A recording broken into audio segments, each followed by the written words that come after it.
TMNT 2 Secret of the Ooze came out 35 years ago, and we were able to go and check out a screening in the theaters. We're going to talk about it now. We're excited to take a dive into one of our favorite franchises of all time. Yeah, so if you were trying to determine a picture, a film that kind of encapsulates your childhood, this is that film for me. Like, this is one that I can just sit through and smile at. And there's some negative things that I'm going to talk about later on in our review of this, because there are problems with the film. But this is my childhood. Yeah. You know, I was 8 years old when it came out. And it was just, it was so different from the first film that I absolutely love. Yeah. That I saw it, 6, 7 years old, which I almost did the hand thing because I make fun of my kids with that stuff, and I almost did it, and I stopped myself. And thank you for that. It's 2026. It's time to put that to bed. But yeah, it just felt like my childhood, and being able to see it back in theaters as a 4K transfer, we got a little bit of it was almost like a 5-minute documentary on it, beforehand, but.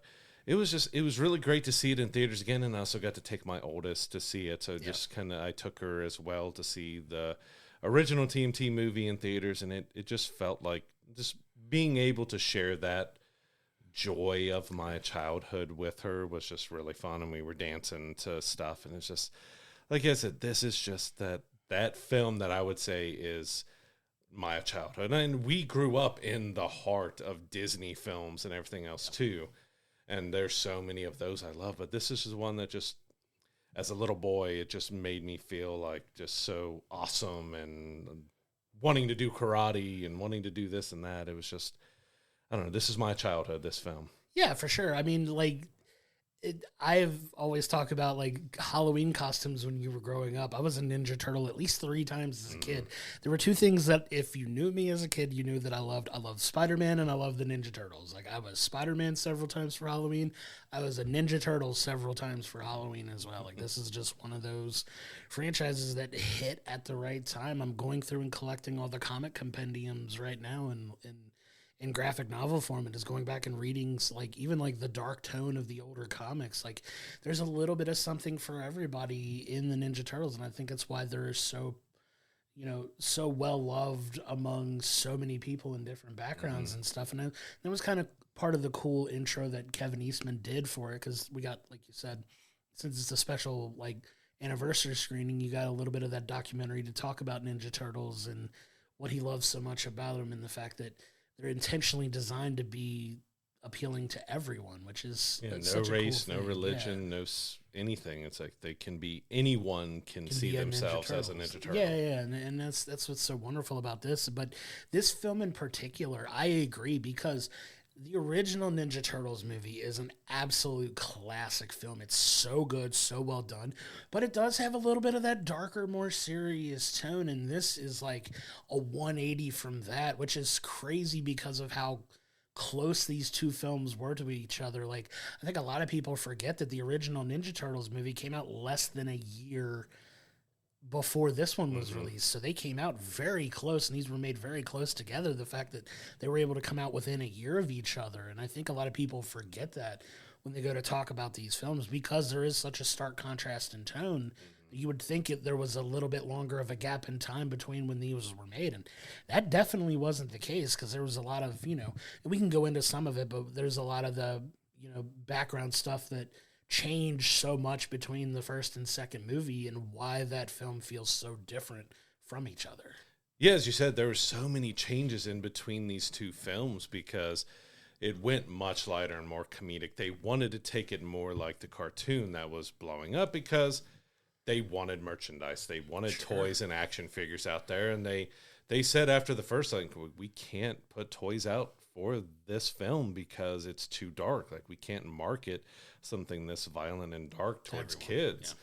Yeah. And so they didn't. And so they wanted the next one to be much lighter, which, Judith Hoag did not return for April O'Neil, and they did Paige Turco. So she was fine. She was great as April, but it was just, you always feel weird when replacements happen. And, the studio just tried to say, because we were going in that lighter direction, that we wanted to have a different April who would fit into it, but there's also behind the scenes drama that Judith spoke up about, you know, the stunt workers. Yeah, and all that. the stunt workers being treated bad, and the times and other things of how they did the film just wasn't, you know, very good. Trying to speak up the conditions of the film, and she, of course, didn't return. Which is, I'm hoping they get that Last Ronin live action Last Ronin film back off of the shelf, because she is supposed to return as April on that one, and I want to see her get another chance to do that. But yeah, there are just so many changes in this, and one of the biggest ones was that the turtles never use their weapons. There was one scene where Donatello hit somebody with his staff,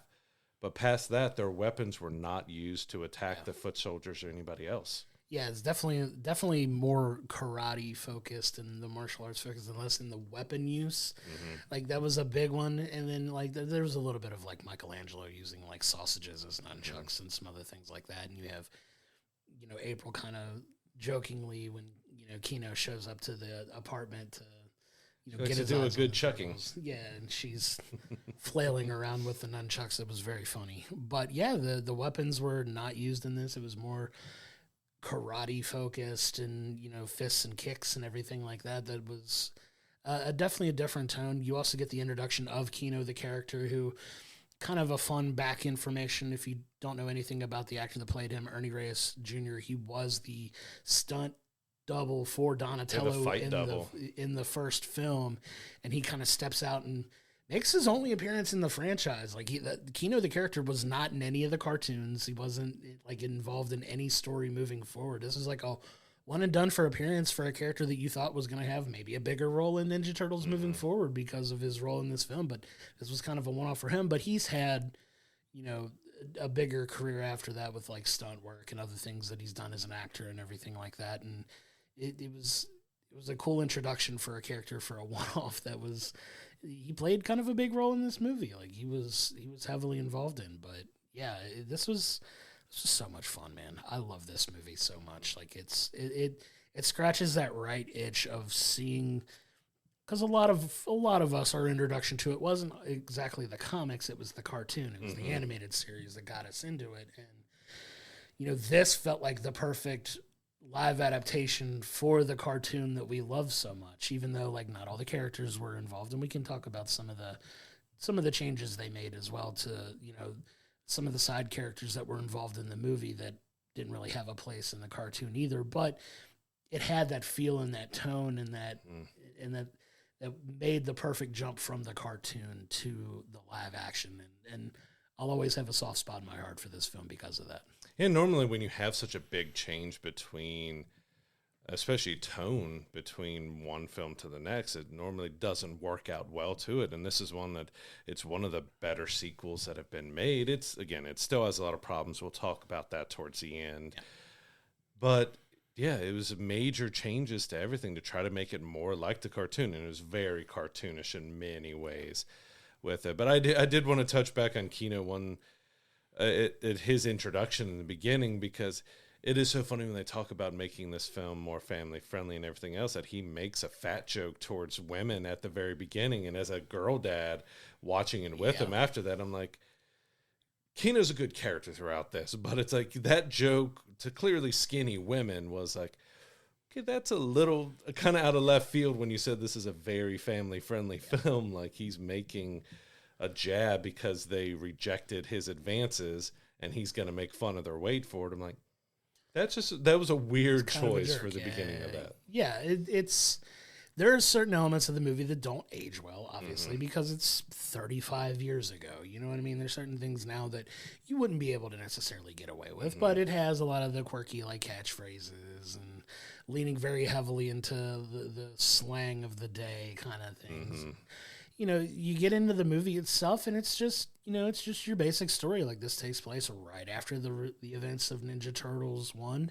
You have, Shredder supposedly gone and taken away, but you're still having them, dealing with the Foot a little bit, but there's still a crime wave in New York happening. There's, the Foot is basically rallying the troops and recruiting kids and recruiting young men for this, and all of it has to do with the fact that the Shredder is very much not gone in this. But one of the things that struck me about this film that I really didn't pay that much attention to, like as a kid, obviously, because you look at it through a different lens now, is how little action the Shredder actually has He for just being stands the around. big bad in the film. Like, he has no involvement, and the one time he really gets physical is his undoing in the film.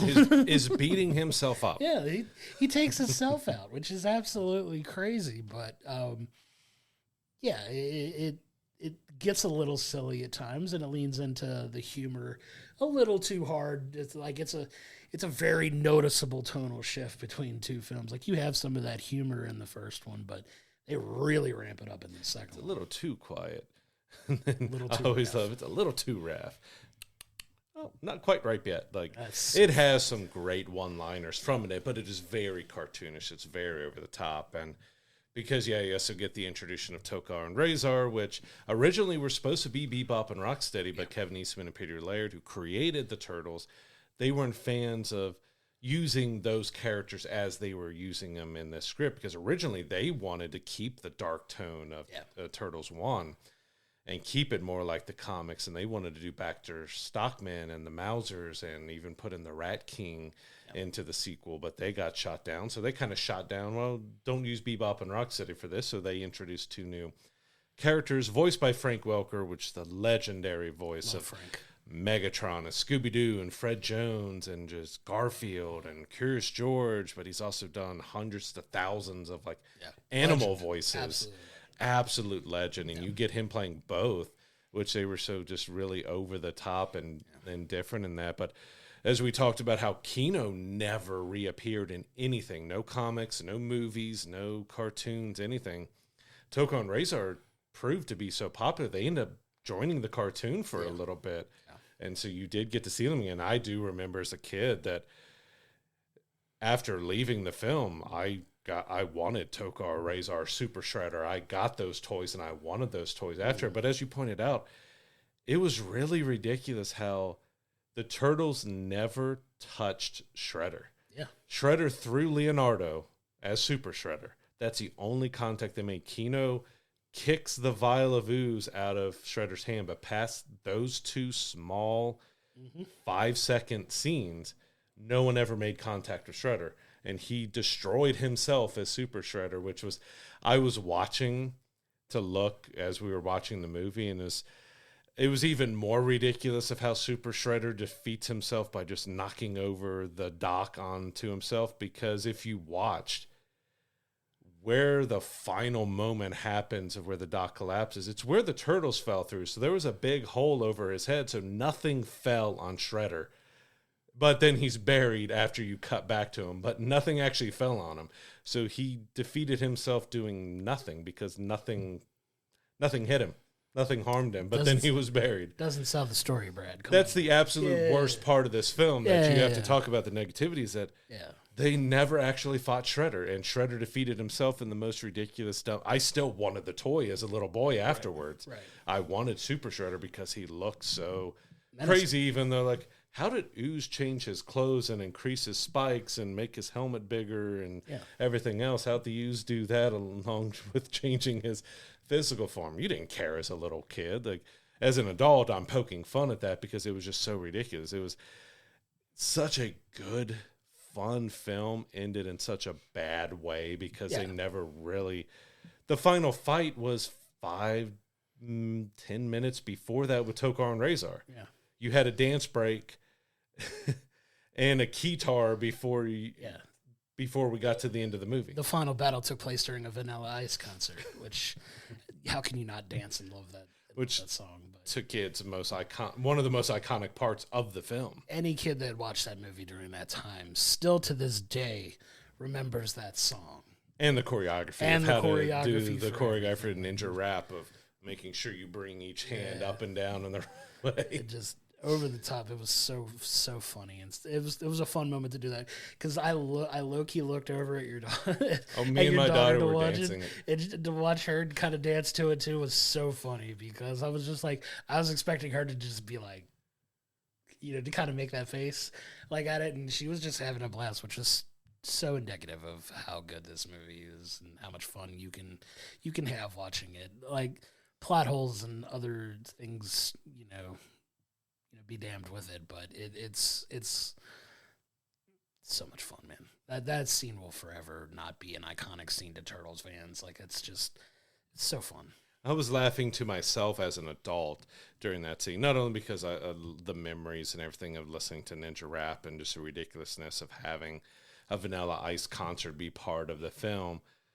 but as an adult, I couldn't help it. I'm looking at Vanilla Ice up on stage there. I was seeing a Jim Carrey in Living Color skit. Like, is that really Vanilla Ice? Or is that like a Jim Carrey skit of Vanilla Ice from In Living Color on there? Like, it didn't feel like it was like really Vanilla Ice. It felt like a skit going on up there. That was a big deal at the time. He was really popular. He was really like Ice Ice Baby was a huge hit around that time. Like, I still wanted to find out more information about just what happened with that song, because you can't find it to really listen to. And when he performs it, he's doing like a hard rock version of it, because he came around the area a few years ago with the I Love the 90s tour at Great American Ballpark, and he had the Turtles come out and he performed Ninja Rap, but it was a much different version. So there's some sort of legal or other issue around it, and it's like, this is one of the biggest movie fun songs from the early 90s, but you can't really listen to it anymore. You can't find it past watching in the movie, and there's just such a weirdness around that song. It's so iconic, but it for a movie, like, it was just so fast. It moves so quick. You kind of you're so used to longer movies now that you feel like it feels like we were barely in the theater to watch this movie. Like, it's only 90 minutes, but it's like such a breeze to watch. It goes so quickly. But you were kind of hoping that coming out of it, because it was commercially successful based on the budget, it made like triple its budget back, which for the times was very impressive, obviously, even for a sequel at that time. Like, and the first Turtles movie might still be the highest grossing independent film of all time, or it might have been dethroned lately. So like, both of them really made a lot of money. Yeah, financially did very well for them, but it's so good, man. I just you can't not help feel the wonderful wave of nostalgia going back and watching this, and I'm definitely glad we did that, because, man, it had been a minute since I'd seen it. Like, I'll find my way back to them every once in a while, and I do still find myself going back to 1 a lot just because of how good it is. But 2, man, even though it's like completely tonally different, it still holds up. Like, there's some of the things that don't age well, but it's just, you get taken back to, your childhood with it. And I start thinking about like my theater experience going to see this as a kid. And I remember the theater that I went to see this movie. Unfortunately, it's not around anymore, that movie theater. But then you start thinking about all the other movies you went and saw in that theater, and it just kind of takes you right back to that time as a kid where you just looked so forward to Friday or Saturday, getting up and, either going to see the movie after school or going to see it on the weekend with your family, and just brings back so many positive theater experiences. Like, this is one of the first like authentic movie theater experiences that I have a very vivid memory of, like my experience going to see it in the theater, remembering taking the trip to go see it. Cause like you said, I was 6 when this came out. So it was a very important film to me as a kid, obviously. Like, this is one of my first vivid memories, and it just goes back to speak to my love of movies. Like, you can go back and vividly remember going and seeing it, and the popcorn, and the theater itself that we saw so many films at growing up, and it was one of those to really just kind of take you back to a good and happy place for it, for sure. Yeah, and it reminds me of that theater experience now, because this aspect of theaters, they still exist, but they're so lame now, is that we would get to the theater extra early so we could play the arcade machines around. Absolutely. So both of the main theaters that we had around this area, they had decent arcades, because you would have X-Men, the arcade game, and Turtles, the arcade game, and you had so many big kind of multiplayer arcade games to play together with other kids. And so it was an experience. You would go, you'd walk up to the window, you'd get your ticket right there. It was free for all seating, but and parents would give us quarters, and we'd go over to the arcade machines and play until it was time to go get our concessions to go in the movies. Like, it was much more of an experience for us. And we're nostalgia big time here, but it was an experience going to the theater, because, I lived 45 minutes away from the closest theater. So when we were driving into town, it was something, special to be able to go out to a movie and play the arcade machines, because we didn't have an arcade in our hometown. And got to do all that. And it was like a special day to see a movie and play the arcade games. And this, like I said, peak for me, 7, 8 years old to, I guess it would have been 7 years old. It was just, this was my childhood. And it just reminds me so much. I was smiling throughout the film of just memories of watching this. Like, we can point out those major flaws with the Turtles not using their weapons and not fighting Shredder, and Shredder defeating himself beneath a hole in the dock and stuff. But I don't care about any of this, even still as an adult, because I just remember how much fun and love I had for that film. Because you had some good fight sequences between the Foot Clan. Like, pretty much all the fights were with the Foot Clan, because Tatsu was defeated by one move. Shredder defeated himself. Tokar and Razor, it was okay fights, but they were very bulky suits, so they couldn't really do that big choreography. The Turtles were handling all the choreography for that. But I do want to touch on, because that's also a big part of my memories in childhood with this is probably, for me, the definitive Ninja Turtles, because of the suits in the second one. They were much more refined. They got the animatronics in the head so much better, so you got so much more eye movement and eyebrow movement, and the lips were much more synced with the characters. They were able to slim down and make that better. But I also think, for me, as much as I love the cartoon, this set of voices was also the definitive voices. Like, that's Leonardo, that's Donatello, that's Michelangelo, and that's Raphael. Because it was also interesting, because Donatello changed voice actors. Corey Feldman, which still blew my mind, was Donatello in the first TMNT movie, but he was in rehab and going through his struggles. And since they were going family friendly, they're like, well, we don't think it's going to be a very good look if we have someone who's in rehab come back. And they got another voice actor to come in, and it's, like I said, just those voices, along with Kevin Clash as Splinter, which still, it blew my mind the first time that I realized Kevin Clash was Elmo, and he was Splinter. So this deep, gravelly voice as Splinter, which, again, I love the puppetry on Splinter and everything else. I think that's the best they've done Splinter in live action too. Like, the CGI Turtles that they followed up with, just, it didn't bring that realness and heart and emotion and feeling that those suits. And like I said, that was the peak in 2, because we all know the disaster that ended up being the suits in Turtles in Time, because they went cheaper, didn't bring the Henson Company back, so the suits looked weird, off. It just didn't, like, that was the pinnacle of the suits and the voices for me. So, like, that is the key of, like, when I think of the Turtles, I'm thinking of those suits, and I'm thinking of those voice actors, and I'm thinking of that, because I love the cartoon. It's one of my favorites. The voice actors were great in there. We got to do a panel with them at a con and get to hear them. Those are iconic voices, and they're a very, very, very, very, very close second to me. But there's just something about just the combination of the suits with the voices and everything, and Secret of the Ooze was just perfection. The aesthetic was incredible. The suits looked amazing, and I was even marveling at it when we just went and saw it. Because as of the time of recording of this, we'd just seen it yesterday, and the suits looked immaculate. They were literally perfect. I agree. Like, this is, like, when I think of Ninja Turtles, I think of this movie first. Like I said, even though I go back and watched, I've probably seen the first one as much, if not more. Same. This is still the one that I kind of point to as, like, where my love for the Ninja Turtles just kind of went to the next level. Like I said, there's so many things tied into it. And that's what we talk about, the magic of movies and the magic of the movie-going experience. Like, this is one of, if not my first vivid memory of experiencing a movie in the theater, having that excitement to go see it, because we did watch the cartoons. We did have the toys. But this is where it really tied together and really exploded my love and my fandom of the Ninja Turtles, was this one, because I don't even think I saw the first movie until later. I don't remember my theater going experience for I do the remember first going to film. theater myself for that one. I probably did. Yeah.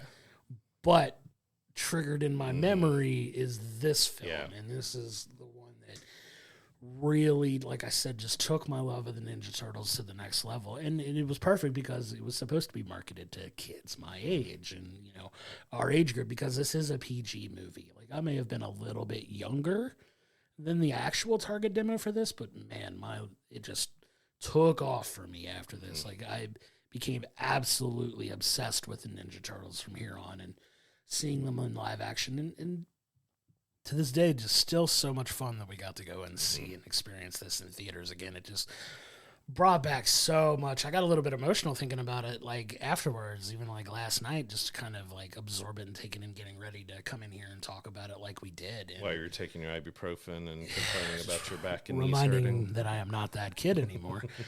But it just, man, it's just so many positive memories tied back to this. The movie is absolutely cheesy. The dialogue is cringy now. Like, it just is, but in the best way possible. Like, it's so much fun. I want to go back and watch it again. I know you got me the trilogy box set on Blu-ray, and I even want to go back and watch Turtles in Time, even though I know it's a terrible, terrible movie. But I want to go back and complete it, and I'll probably do that at some point this week. But like, seeing this is just, it sparked so much positivity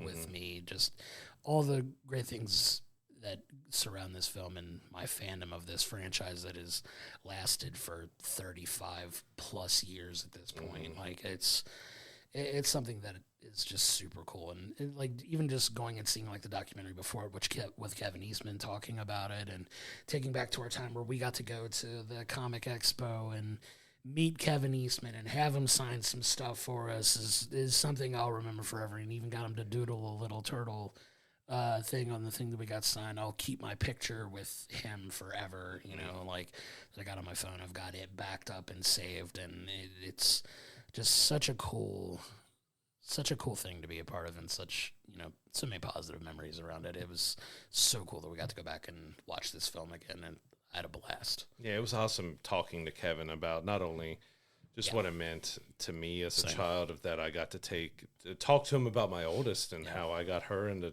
the Ninja Turtles, and how she still has love, even though she's getting older now, she still holds that love with me over the Turtles and stuff. And it was just to talk to the creator of something that it was because it's that underdog kind of story too, that you just feel so awesome about, is that they thought they were just writing this crazy one-off comic that was never going to do anything. And now, because that was like 1984 when they created it, so that long after that, it's still going huge.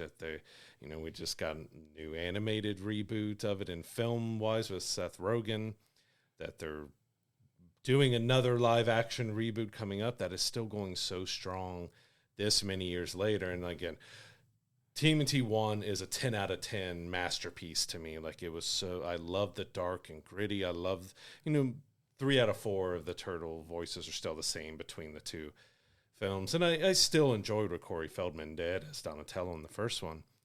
But it really was. I do think that second one, which was, as we mentioned, it could have been a disaster for him, that they decided to change so much of the tone and everything else and try to make it more like the cartoon, could have really bombed, because as we did touch on, Turtles in Time tried to do another gigantic change. And you did get Casey Jones come back, which I still would have loved to seen Casey Jones continue on in the second one, but I do get, other than saying that he was a violent character and they didn't want him there, if you had Casey and Kino, it probably would have been, I don't know if it would have worked as well, just because they were kind of the same in a way, of that same kind of foothold of just the human who's helping and, doing all this stuff. But I would have loved to see Casey Jones been in that second one, but yeah, it's just like, I really think Secret of the Ooze was one that, if it hadn't been solidified yet, this helps solidify it as a mega global franchise that helped keep it going, 40 years after its creation now. And that it just cemented that legacy, that they did it so differently. But I mean, there was still some dramatics and stuff in there, because they're questioning, with they're learning about the Ooze being, it was actually a mistake they thought it was going to be, which is different from the comics that was based on alien, stuff, which they changed some things because of that, and they just kind of made it. It was an accidental chemical combination that did it, and I still laugh, and it's the it's the nitpicky guy in me when I look at things for like realism and stuff, is that It's that scene where Perry, the doctor, is draining all the ooze out of the canisters. There's not a single port or opening on those canisters. You would have to screw off those ends to be able to take anything out if they even screwed off. But he just puts it on the machine and it drains out. Like, there's absolutely no way to take the ooze out of those bottles how they have. And they created Tokar and Razor using it all, but they still had a full bottle of the ooze and everything too. Like, there's so many inconsistencies with stuff. But it was so fun, so humorous. They nailed the suits. They nailed the turtle voices. They nailed Splinter voices. They just nailed so many different aspects that you didn't care how cheesy, how bad some of the details are in the film. You were just having such an incredibly fun time as a kid that it still sticks with you as an adult, that you can still go back and outside of all the issues and problems that I could sit and nitpick every little bad thing. In the end, I don't care about them for my enjoyment of the film because I just love this version of the Turtles. I love the first live action, and I've seen it, as you said, I've seen it more than Secret of the Ooze, but that's my childhood. Secret of the Ooze is just right in the childhood. That's like peak nostalgia. That's just everything when I think of being a little boy growing up in the late 80s, early 90s revolves around this film. Yeah, for sure. And we both talked about how we just had all the toys. We had the Technodrome. We had the the van that shot out the little pizza discs and stuff like that. We all had that. We all had our own, and everybody has a favorite turtle. That's the fun part about the Turtles is you can Michelangelo. So you were a Mikey guy. I was also a Mikey guy, but also like Donatello too because I'm a huge nerd. My oldest loves Raphael, so she went with the darker, grittier guy out of all of them, while I went for the party guy. Knowing your daughter, that absolutely tracks. but yeah, like it was, everybody's got their favorite one, and everybody can identify with different ones, and that's the beautiful part about the Turtles, like you said. And Kevin put it perfectly before the film as well, talking about how they were designed to be for everyone. And there's enough differences between them that everybody can see themselves in at least one of them. And that's why they've been so popular and so successful commercially for so many years, despite the fact that we don't always get the best films out of it. But, it's still one of those. You slap it on a cartoon or you slap it on a video game, it works and it sells, and it's such a positive, popular franchise that, it's going to endure for a long time. And it was so cool that we got to go see this film again in theaters and have that theater-going experience of seeing the movie and just taking us back to so much more of a simpler time in our lives, obviously being kids, and just getting that positivity. It was definitely one that we sorely needed, given all the BS that's going on in the world right now. But like, this was such a fun one to go back and revisit, and I'm definitely glad we did that. Yeah, I was just thinking, outside of The Simpsons, which started in 89, yeah, Turtles has to be probably one of the longest running consistent series of things being done with it. Since like we had a little bit of break between the last live action CG hybrid Turtles film before Seth Rogen put his stuff out, because there was a little lull in not having the TV series and the films and stuff going, but it's still been rather consistent since it came out, between the comics coming out and the other media that's come out for it. I can't think of some, because I mean we've got He-Man that's coming out soon, but it hasn't had we haven't had new He-Man movies and shows. Last movie was Dolph Lundgren's version, which I dislike that movie, but I can't stop going back and watching it because it was so bad. But I want to go. But it's just like consistently from the 80s, like it's been one of the longest running properties that has been consistently selling well, doing well, popular. Like there's every generation has those Turtle fans that have come out because it's been around and different, because it's also tried to reinvent itself every now and then. Even like right now in the comics, after Last Ronin, they're reinventing, that run after Last Ronin with new Turtles and new things like that. Like they're still able to mix things up and make each series or film a little bit different from the other. I'm really curious for the kid in me of how they approach the new reboot of the Ninja Turtles and films and giving us something different. I still adamant just want them to go back to the suits. I want them to get the Jim Henson Company back on board and do the suits for it, even if maybe they do a hybrid of where they use CGI on the faces to make it easier for the stunt actors and stuff to do. But there's just something that was just so cold and off-putting about those gigantic CGI version of the turtles that there's just something warm and just feel like home having those suits. They just felt like real characters to you as kids and even adults, even though you can see seams in the neck and other stuff like that. They just felt real, and they just haven't felt as real as they did since Secret of the Ooze. Yeah, sometimes practical works. Sometimes practical works so much better, and this is a case where I'm in agreement. I think practicality does work so much better in representing those characters. But yeah, man, I just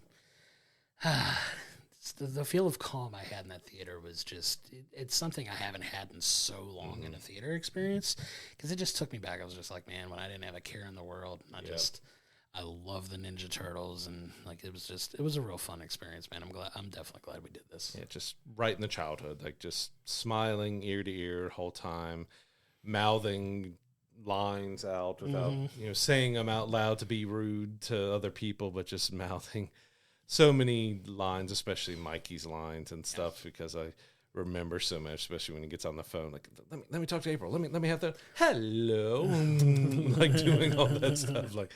There's just so many it's just pure fun moments in this. And like I said, it shouldn't have worked as well as it did because of how much they changed, but they just nailed that blend of the dark and serious with those few, moments of where they're looking at the vial and questioning their own lives with things, but then they just go so silly slapstick of putting the ice cubes of the stuff, like Mikey dropping his pizza into the mixture, and they're just like, oh, yeah, this little blender is going to blend up the hard crust of the pizza into that, or yeah, let's give Tokar and Razor a pre-fight donut. That's not going to change the chemical compound at that at all. Like it's nothing to see here. And is Schwarzenegger hard to spell?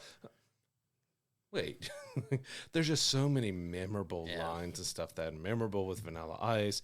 Even Tokar and Razor, like even though they were a bit flatter because, like you said, they were so giant, bulky suits, they couldn't really do great, big action scenes with them. They were mainly getting pummeled and taking it with that.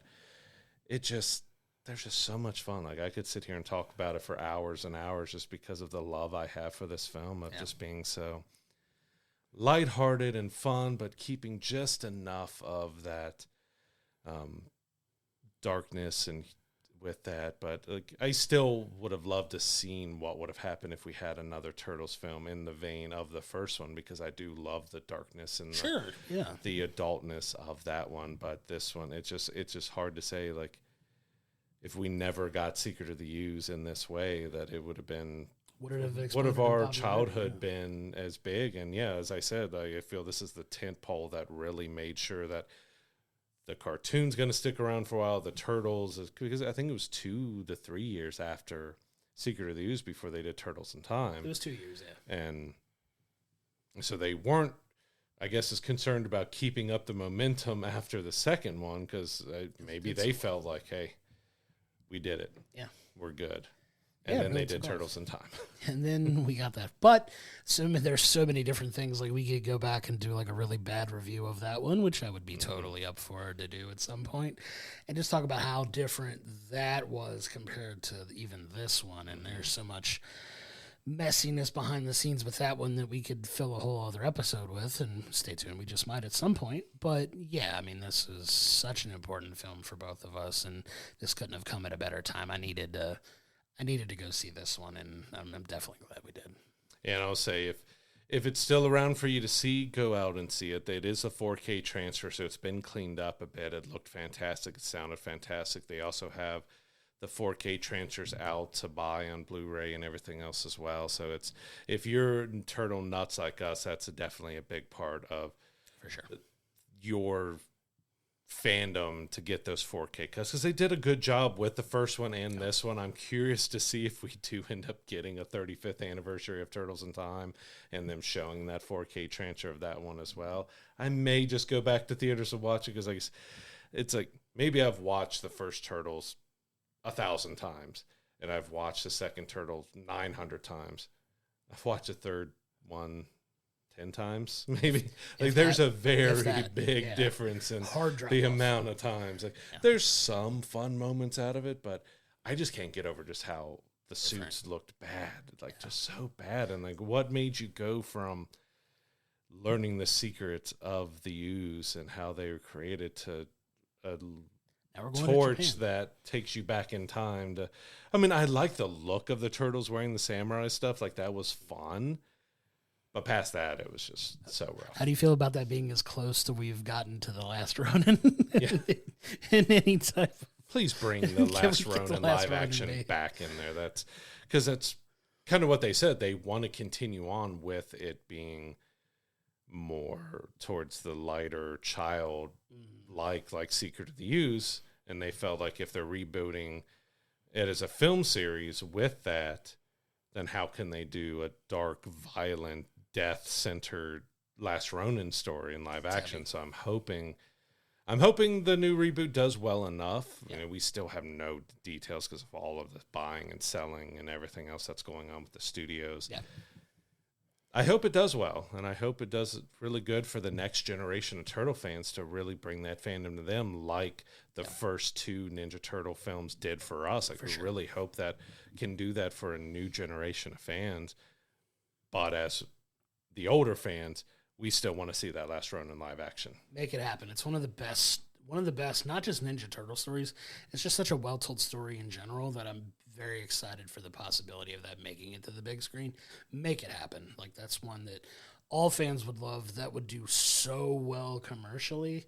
It's not even funny because there's so many of us in that fandom that absolutely love that story. If you haven't read it, go out of your way to read it because it's such a dark, brooding, incredibly well-told story about the last remaining Ninja Turtle. And the story, it's almost like, if you've never read it, imagine John Wick in Ninja Turtle form. That's kind of what the Last Ronin is. It's kind of like that. Please get Chad, who directed the John Wick films, to do the Last Ronin when you finally get it back on. Be incredible. He would nail that because the tone and the cinematography and the look and everything of how to handle John Wick would be absolutely perfect to translate over into Ninja Turtle, into the Last Ronin. Make it happen. Just what are we doing? Stop messing around. Get it made. Get it to us. So thank you so much for tuning in. And if you feel so inclined, do all the things to help the show out, from follows, shares, likes, and comments on social media to subscribing on YouTube and your favorite audio platforms. All of it helps us out so much, and we can't thank you enough for all the support.